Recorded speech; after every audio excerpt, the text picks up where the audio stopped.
నమస్తే మిత్రులారా, నేను మీ శ్రీనివాస్ చౌహాన్ అడ్వకేట్.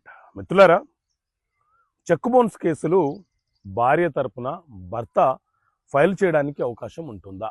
సో మిత్రులారా, మన దేశంలో నెగోషియబుల్ ఇన్స్ట్రుమెంట్ యాక్ట్ అనే చట్టం ఉంది. ఈ చట్టం ప్రకారంగా మనము న్యాయస్థానంలో చెక్ బౌన్స్ కేసు ఫైల్ చేస్తూ ఉంటాము. అదేవిధంగా బిఎన్ఎస్ఎస్ అనే చట్టాన్ని కూడా ఉపయోగిస్తూ ఉంటాం. అయితే భార్య తరపున భర్త చెక్ బౌన్స్ కేసు ఫైల్ చేయవచ్చా అనంటే ఖచ్చితంగా ఫైల్ చేసే అవకాశాన్ని భర్త కలిగి ఉంటాడు.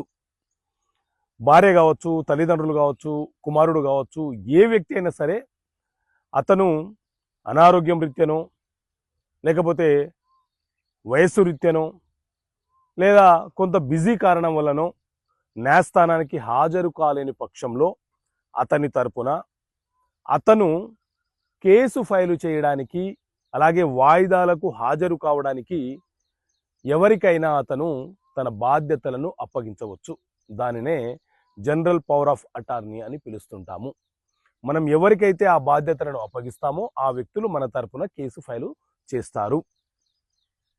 మరి ఈ జనరల్ పవర్ ఆఫ్ అటార్నీ అనేది ఖచ్చితంగా రిజిస్ట్రేషన్ కావాలా అనంటే, ఏ కేసు అయినా సరే న్యాయస్థానంలో ఫైలు చేయడానికి మనము వారికి బాధ్యతలను అప్పగించే జనరల్ పవర్ ఆఫ్ అటార్నీ అనే డాక్యుమెంటు రిజిస్ట్రేషన్ కావాల్సిన అవసరం లేదు.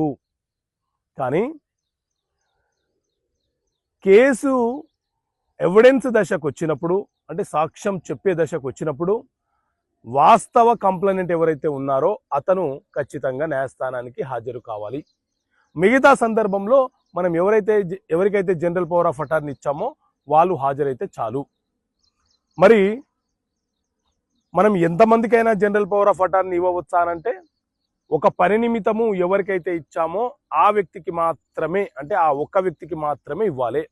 అదే పని నిమిత్తము అనేక మందికి ఇవ్వడానికి అవకాశం ఉండదు. మరి పవర్ ఆఫ్ అటార్నీ తీసుకునే వ్యక్తి అనేక మంది వద్ద తీసుకోవచ్చా అనంటే ఆయన ఇష్టం. ఎంతమంది వద్ద అయినా సరే ఆయన పవర్ ఆఫ్ అటార్నీ తీసుకొని వారి యొక్క బాధ్యతలను అప్పగించే హక్కును, బాధ్యతను అతనికి కలిగి ఉంటాడు. కాబట్టి జనరల్ పవర్ ఆఫ్ అటార్నీ ద్వారా కేసు ఫైల్ చేయవచ్చు.